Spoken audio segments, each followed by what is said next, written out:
السلام علیکم رحمۃ اللہ وبرکاتہ۔ یہ ویڈیو ان حضرات کے لیے ہے، ان لوگوں کے لیے ہے جو نماز تو ادا کرتے ہیں، نماز تو پڑھتے ہیں، لیکن ان کو نماز کے مسائل معلوم نہیں ہیں، جس کی وجہ سے ان کی نماز صحیح طریقے سے ادا نہیں ہوتی۔ تو اس ویڈیو میں ہم نماز کے مسائل، چھوٹے چھوٹے سوال اور جواب کی شکل میں بیان کرنے کی کوشش کریں گے۔ تو ویڈیو کو صحیح سے دیکھیں اور ان مسائل کو اپنے ذہن میں بٹھا لیں تاکہ آپ صحیح سے نماز ادا کر سکیں۔ تو شروع کرتے ہیں۔ پہلا سوال ہے کہ مرد کے بدن کا کتنا حصہ ستر عورت ہے؟ تو اس کا جواب یہ ہے کہ ناپ سے لے کر، زیر ناپ سے لے کر گھٹنوں تک مرد کا ستر عورت ہے۔ اگلا سوال ہے کہ عورت کے بدن کا کتنا حصہ ستر عورت ہے؟ تو اس کا جواب یہ ہے کہ چہرہ، دونوں ہتھیلیاں اور دونوں تلووں کو چھوڑ کر عورت کا سارا بدن ستر عورت ہے، یعنی اس کو چھپانا فرض ہے۔ اگلا سوال ہے کہ عورتوں کا وہ دوپٹہ کہ جس سے بالوں کی سیاہی چمکے، کیا ایسا دوپٹہ اوڑھ کر اگر کوئی عورت نماز پڑھتی ہے تو کیا اس کی نماز ہو جائے گی یا اس کی نماز فاسد ہوگی؟ تو اس کا جواب یہ ہے کہ وہ دوپٹہ جس سے بالوں کی سیاہی نظر آئے، اتنا پتلا دوپٹہ، تو ایسے دوپٹے سے نماز فاسد ہو جائے گی۔ اگلا سوال ہے کہ ستر عورت کسے کہتے ہیں؟ ستر عورت کا کیا معنی ہے؟ تو ستر عورت کا معنی ہے چھپانا، یعنی وہ حصہ جس کو چھپانا ضروری ہے۔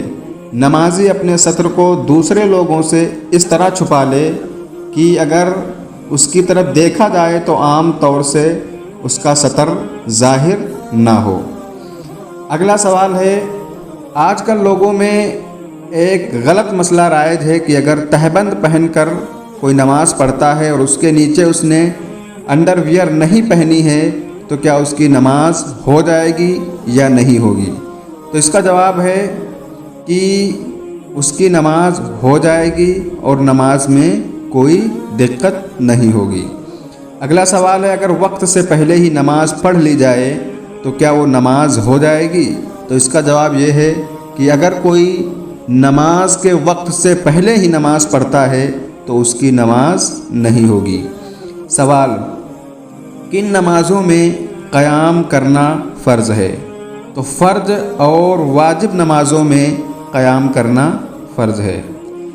امام اعظم ابو حنیفہ، امام محمد اور امام یوسف رحمۃ اللہ تعالیٰ علیہم کے نزدیک نماز میں کم از کم کتنی آیتیں پڑھنا ضروری ہے؟ تو اس کا جواب یہ ہے کہ 3 چھوٹی آیتیں یا 1 بڑی آیت پڑھنا ضروری ہے۔ اگلا سوال ہے، بتائیے کہ امام کو تکبیر تحریمہ اور ایک رکن سے دوسرے رکن تک جانے کے لیے کیسی آواز میں تکبیر کہنی چاہیے؟ تو اس کا جواب ہے کہ امام کو بلند آواز میں تکبیر کہنی چاہیے۔ اگلا سوال ہے کہ رکوع اور سجدے میں کم از کم کتنی بار تسبیح پڑھنا چاہیے؟ تو اس کا جواب ہے کہ رکوع اور سجدے کے اندر کم از کم 3 بار تسبیح پڑھنا ضروری ہے۔ کیا عورتوں کو دوپٹہ یا چادر وغیرہ میں تکبیر تحریمہ کے وقت ہاتھ باہر نکالنے چاہیے؟ تو اس کا جواب یہ ہے کہ عورتوں کو دوپٹے یا چادر سے تکبیر تحریمہ کے وقت ہاتھ باہر نہیں نکالنے چاہیے۔ اگلا سوال ہے، کیا مقتدی کو امام کی اقتداء کی نیت بھی ضروری ہے؟ یعنی مقتدی کو یہ کہنا، یہ قصد کرنا ضروری ہے کہ وہ امام کے پیچھے نماز پڑھ رہا ہے کہ نہیں؟ اس کا جواب ہے کہ مقتدی کو امام کی نیت کرنا بھی ضروری ہے۔ مقتدی نے بنیت اقتداء یہ نیت کی کہ جو امام کی نماز ہے وہی میری نماز ہے، تو کیا یہ نماز درست ہے؟ تو اس کا جواب ہے ہاں، نماز ہو جائے گی۔ امام کو مقتدی کی امامت کرنے کی نیت ضروری ہے یا نہیں؟ تو اس کا جواب یہ ہے کہ امام کو مقتدی کی نیت کرنا ضروری نہیں ہے، یہاں تک کہ اگر امام نے یہ ارادہ کیا یا قصد کیا کہ میں فلاں کا امام نہیں ہوں اور اس شخص نے اس امام کی اقتدا کی تو نماز ہو جائے گی۔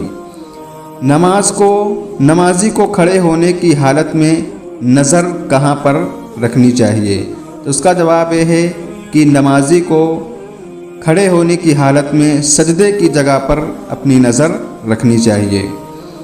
جلسے اور قعدے کی حالت میں نمازی کو اپنی نظر کہاں رکھنی چاہیے؟ تو بیٹھنے کی یعنی تشہد کی حالت میں جب بیٹھا ہے تو اس کو اپنی نظر اپنے زانوں پر رکھنی چاہیے۔ اگلا سوال ہے کہ سلام پھیرتے وقت اپنی نظر کہاں رکھنی چاہیے؟ اس کا جواب ہے کہ سلام پھیرتے وقت اپنی نظر اپنے شانوں پر رکھنی چاہیے۔ اگلا سوال ہے کہ اگر نماز کی حالت میں کھانسی آ جائے تو کیا کرنا چاہیے؟ تو اس کا جواب ہے کہ جہاں تک ممکن ہو اس کو روکنا چاہیے۔ اگلا سوال یہ ہے کہ اگر نماز کی حالت میں کسی کو جمائی آئے تو اسے روکنے کا حکم ہے، لیکن اگر منہ کھل جائے تو کیا کرنا چاہیے؟ تو اس کا جواب یہ ہے کہ اگر قیام کی حالت میں اس کو جمائی آئی ہے تو سیدھے یعنی داہنے ہاتھ سے، اور اگر کسی دوسرے رکن میں اس کو جمائی آئی ہے تو بائیں ہاتھ کی پشت سے منہ کو چھپانا چاہیے، منہ کو بند کرنا چاہیے۔ تو یہ کچھ مسائل تھے جو آپ تک پہنچانے کی کوشش کی ہے۔ اگلی ویڈیو میں اس کے آگے ہم مسائل کو کور کریں گے، تو اس ویڈیو کو لائک کریں اور شیئر کرنا بالکل نہ بھولیں، تاکہ آپ کے ساتھ ساتھ آپ کے دوست اور آپ کے احباب کی بھی نماز درست ہو سکے۔ تو آج کے لیے بس اتنا ہی۔ السلام علیکم۔